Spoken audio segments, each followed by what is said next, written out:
I kept quiet about my wife's affair, but I know she already knows. Secrets are no fun. Secrets hurt someone. I, male 23, have been married to my wife for just over 5 years. We have a 4-year-old daughter. For the past week or two, I've had suspicions that my wife was talking to someone and or cheating on me. Last night, after I got home when she was asleep, I checked her phone and confirmed my suspicions. By the way, this comes from user Jerry E12. And if you want to submit your own stories, go to the r/OK Storytime subreddit. I'm Dakota. And I'm Angie. I'm Riley. And we're here to give good advice goofily, but we don't have all the answers. We just know what we would do in a given situation. So if you would do something different, let us know in the comments. She's been talking to a co-worker. And the texts from the past 2 days, previous texts had been deleted, ranged from both of them saying, I love you, to making plans today for him to come to my house today while I'm at work. While they didn't definitively say they were going to have spicy sleep, it was strongly implied. There is some evidence of other spicily related acts already having taken place. I am now sitting at a Waffle House after calling into work to say I'm not coming in. I'm planning on trying to get proof of the visit if he does come over by watching when my alarm is armed/disarmed through the app on my phone. After my research, if it ends in divorce, if I can prove she's committed adultery, she will not be eligible for any alimony in my state. I could, if I wanted to, stop them from having spicy sleep by going home and confronting her before it happens, but it could cost me a lot in the long run if our marriage does fall apart. I love her and don't want it to end, but I can't see how I can forgive her for this. Even if I confronted her now, I would always still feel the same as if she did have spicy sleep with him. This hurts. I love her more than anything, and I feel like there is a hole in my chest and lead in my stomach.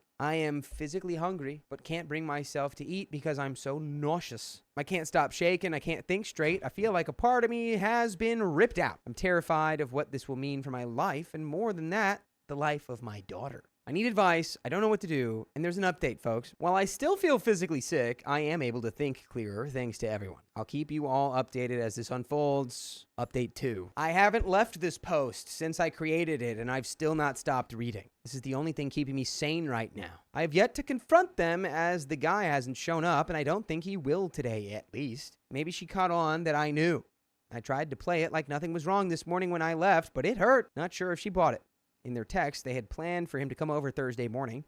It is currently 12:40 p.m. If he doesn't show up, I think I'm going to talk to her about it tonight. Update 3. The guy never showed up, so here is the current plan. I'm going to act like nothing is wrong for now. After talking to you all and family, I think I can put on an act like nothing is wrong. I'll go see a lawyer in the morning, and I talked to a PI that I'll probably be hiring. I know from the text that she planned on having him come over during the hunting trip I have planned for next weekend, so I'm going to make sure I go and that the PI knows. I think I've decided I'm done. I don't want to try to fix it. I'm going to cover my bases and get out. It's not just an affair in the sense that she's having zispasa sleep. She tells him she loves him, and she doesn't seem to love me anymore. I feel like she's trying to use me. She wanted a new car and for me to pay for her to go to school, but wanted to be with him. Currently, she left to pick up my daughter from daycare. I'm watching the time. I know how long it should take. If she takes longer, I can guess where she went. Either way, I'm going to try to make it through Christmas and my daughter's birthday next Friday without saying anything about this. Hopefully, the PI can find evidence then.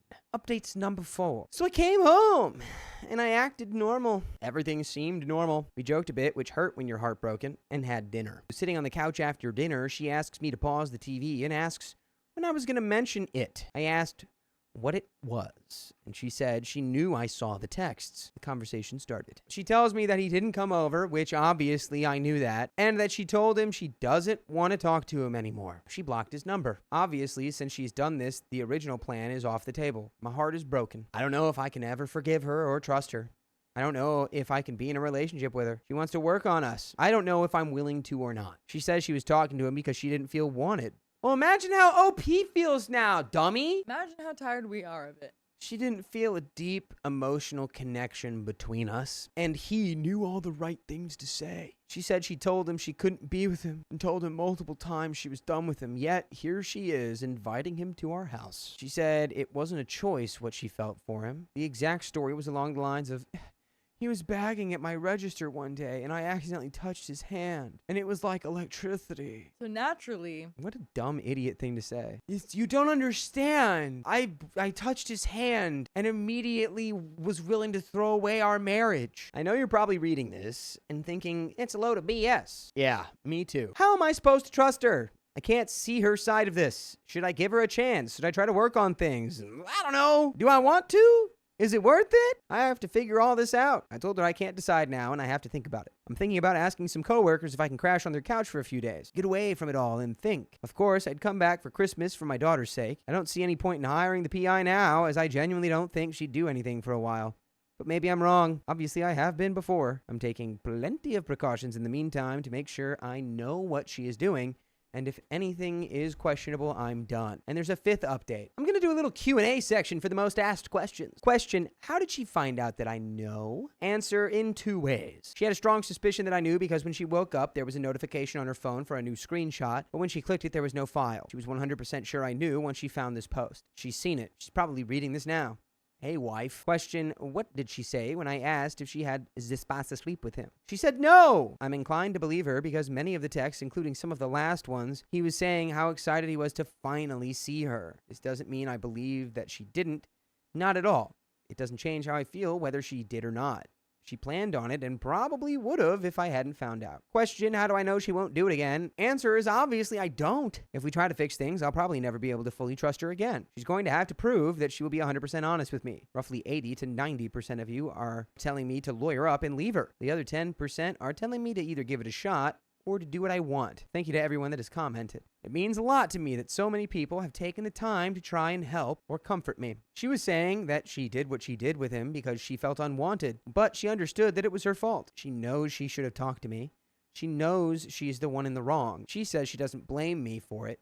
I didn't push her away and make her do this. Our marriage hasn't been perfect. We've had issues. We've had issues communicating, especially lately. We haven't had a great space to sleep life. I felt like she didn't care enough, and she felt like I didn't care enough. Neither of us tried enough to work on it. Does that mean I blame myself for this? No, not even a little bit. She did this, and she knows that's how I feel. Now for the plan going forward. I thought long and hard last night and this morning about what I wanted. What would make me happy? I want to stay. But that doesn't mean I've decided to. I want us to work things out and talk to counselors and our marriage be better than ever, but I have no idea if that will happen. After I knew she read this post, I knew that she knew about SC law on adultery and that she wouldn't be entitled to alimony if she was caught. That was my only defense. Now that she knows, I don't think she'd do anything with anyone for a long time. I think, do you not already have the evidence that she cheated and that it was adultery? Does it have to be coitus for it to be adultery? I came up with an idea. I knew I couldn't and wouldn't trust her for a long time, if ever again,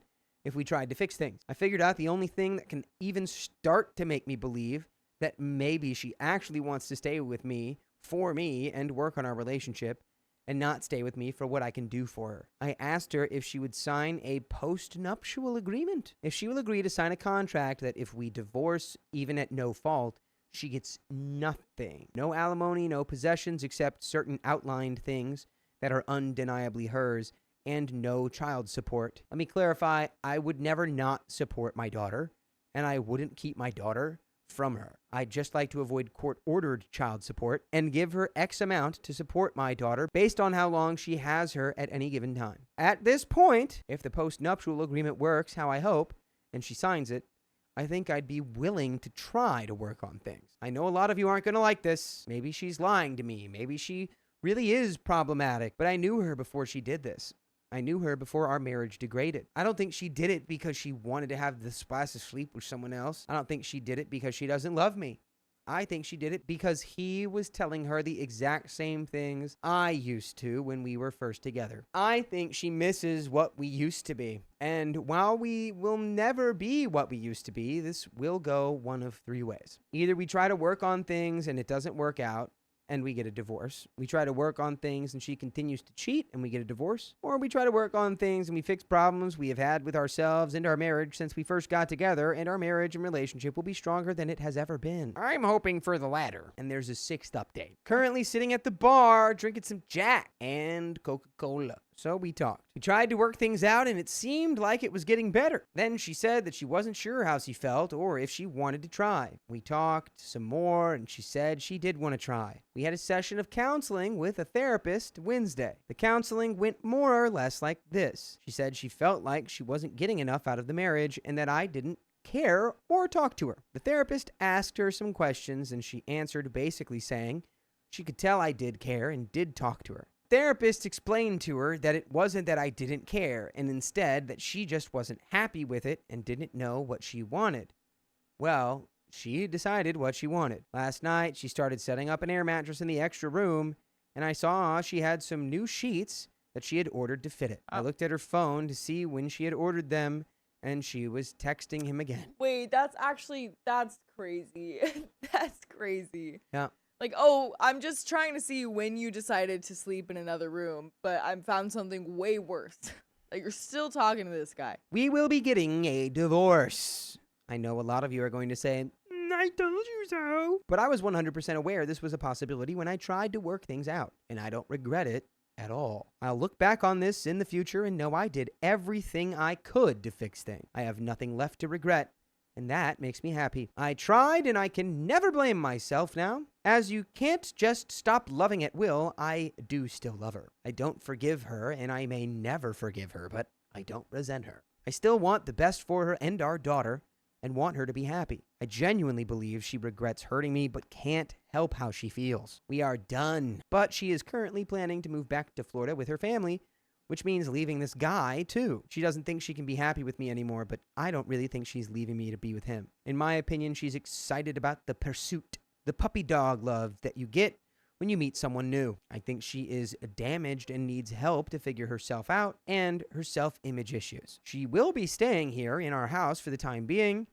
and seeing a therapist while she still gets the benefit of being married to me. By South Carolina law, we will have to live apart for a year before we can file for the divorce, but she will be leaving relatively soon. We have agreed to do mediation instead of having lawyers involved to save us money in fighting. We still get along well enough. She has agreed that she will not pursue alimony, and I think she will be giving me full custody of our daughter if the courts accept it, but with her still getting as much visitation as possible. I won't try to harm her in this process, and although I love you all for all the support and everything you have done for me, you don't know me, and you don't know her. She's not a terrible person. I truly believe she's telling me the truth and won't try to harm me either. It's going to be rough for a long time, but we'll make it through this. The most important thing for me right now is making sure our daughter is taken care of and that we do what's best for her. I appreciate you all more than you can know. Thanks for reading.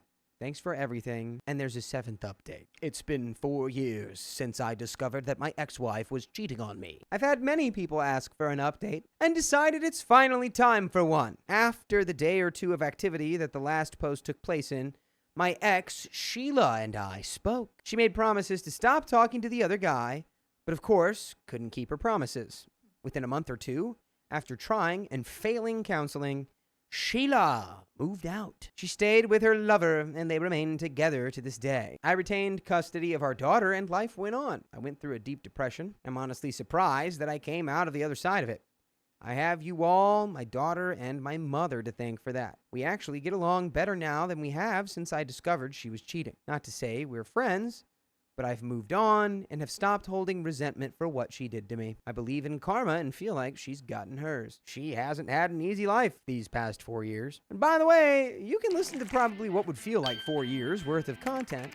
If you go find the full episodes with stories just like this on Spotify, iHeartRadio, or Apple Podcasts, just search OK Storytime, and you can listen to over 75 days worth of stories. I have not stopped resenting her for being a bad mother, but I've accepted that I can't fix that. Instead, I'm focused on being the best father I can for my daughter. She just turned 8 and is the most amazing child anyone could ask for. I've actually just come out of a 2-year relationship that didn't end badly, but we're just going our separate ways. And for the first time in my life, I'm happy and excited for my life as a single man. My life isn't perfect, but it's as good as it's ever been. Thank you so much to everyone that helped me through the hardest part of my life. I'll never forget you. To anyone going through a difficult time, it gets better. Make it to the other side. It's worth it. I promise. Isn't that just so true? Ain't It that is the worth truth? it. You'll make it over, and then you'll be so much better, and then you're just gonna be great. My friend's girlfriend wanted us to leave our home so she could host a party.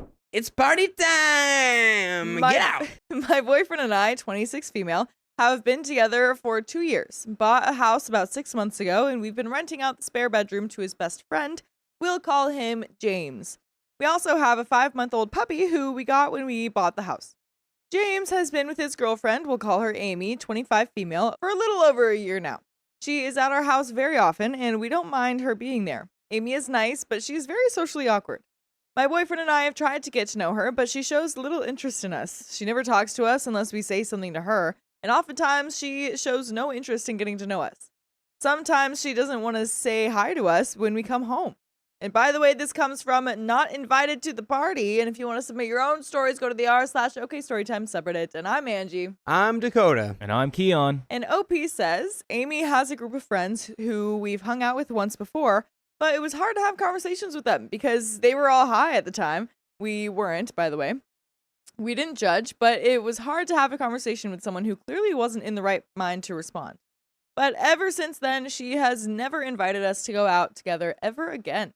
We just chalked it up to her being weird and just left it at that. James is aware that she is very particular about who she hangs out with. A few days ago, James mentioned that him and Amy want to have a get-together with a few friends at our house on Wednesday night, which was yesterday, and wanted to know if we were okay with that. My boyfriend and I didn't mind, because the guests are Amy's friends that we met once before. We just told them not to get noisy and to clean up afterwards. I came back from work last night, and people are just starting to show up for the party. I briefly say hi and then go upstairs to freshen up. Then Amy comes into my room and says, "Hey, I'm sorry, but we actually want some privacy for the night. Do you think you and boyfriend could go somewhere for a few hours?" Weird. That's weird. But we're strangers, basically. Yeah. You don't... You're in my home. We don't have any cool vibes. You're in my home and I'm with not you. invited to the party? That's weird. And I can't even just be in my room? What? Yeah, it's like we have to leave all the way. Like, what are you doing? For a few hours? What are you guys gonna do? What are you doing? I was confused. I told her that James asked if it was okay to have a party, and we all agreed, but nothing about us not being allowed in the house. She said that James should have made it clear. I told her, "I'm sorry, but I can't. I have to take care of the puppy, and there really isn't a place that I can take him for a few hours."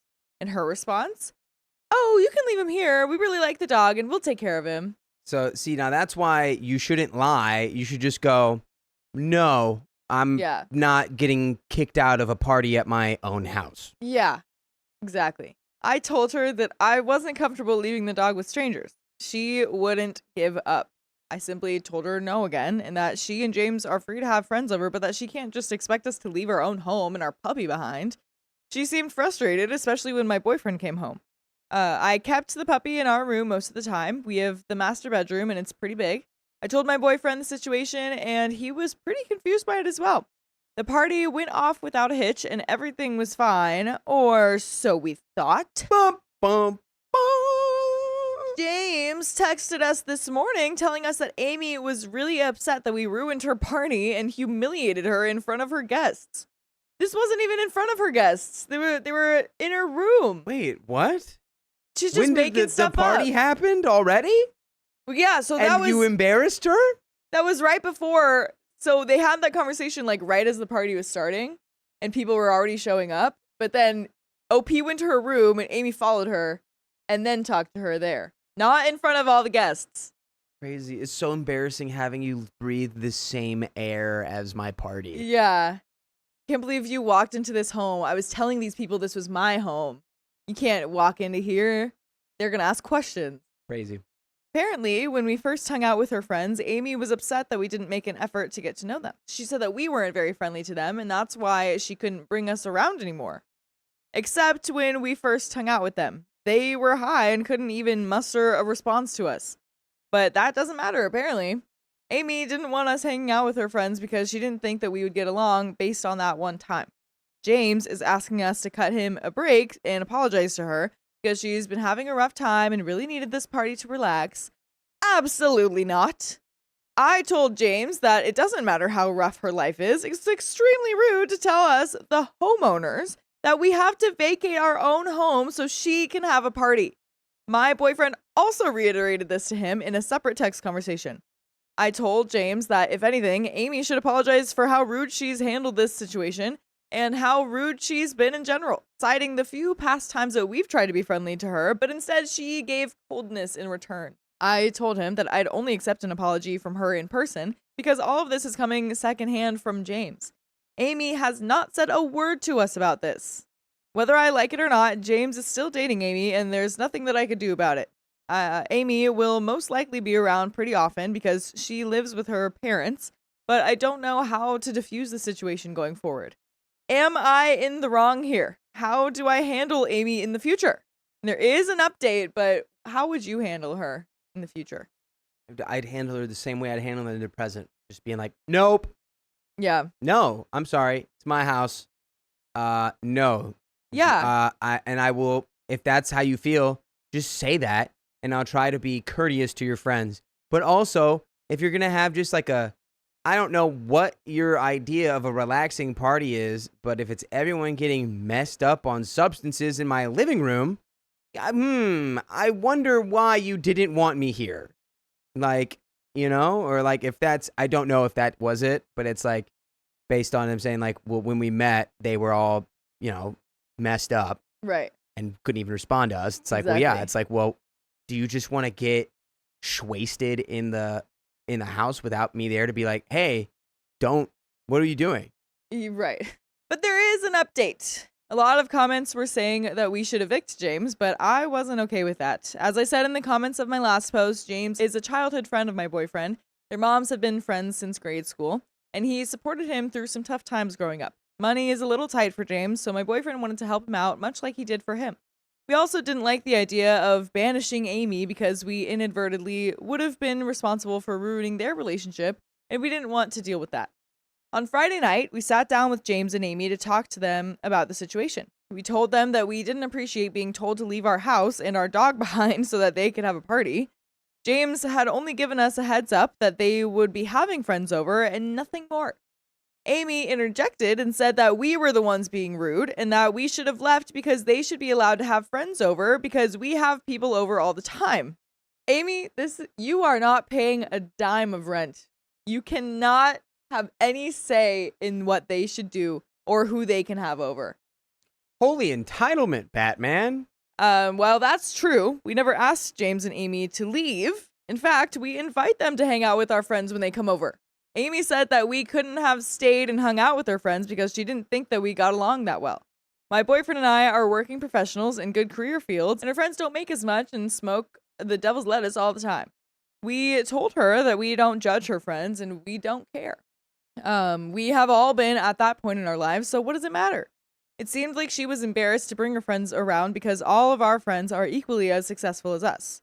She didn't think that we would associate with, in her words, people like my friends. Again, we don't care or judge. It seems like she has more of a problem with her friends than we do. Amy herself has a successful job and career since she lives with her parents. I don't think she has any money troubles. She then went on to say that James pays an equal share of the rent, so we should be able to use the house equally. Wait, a share of the rent? We told Amy that we own the house and that James pays to rent the room. It turns out that Amy didn't know that we were the homeowners. Aha. Oh, that makes now it makes sense why she's trying to say that. Yeah. Also, paying a share of the rent makes you equals. So that means you would be equally entitled to being in the apartment. Exactly. So your own argument is poking holes in your argument. Right. Come on. James, before moving in with us, was living in another city 3 hours away, which is where he met Amy. He moved out here after getting into grad school in the area, and Amy followed suit about a month after because we live in our hometown. She assumed that James and us were renting the house. James never told her the nature of his living situation because there wasn't any reason to tell her, since she wasn't living there. She tried to explain her way out, but there really wasn't anything she could say after that.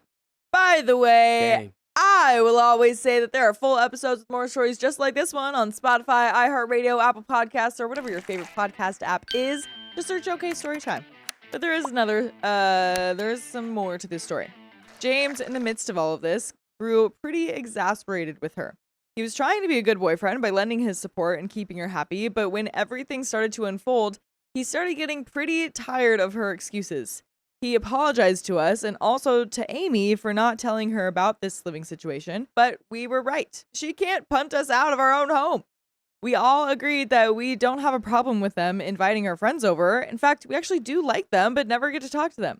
And that they're always welcome as guests. But if she wants to have a private party and not invite us, she is free to do so. But it would be better to not have it in the place that we live. Yeah, you're kind of you're doing that at the wrong venue, Chief. Exactly. Amy eventually apologized, albeit a little begrudgingly, but it seems like she's still angsty about her friends rather than the party situation. Either way, we made it very clear that we are the homeowners, so hopefully this doesn't happen again. And that's the end of that story. Wow.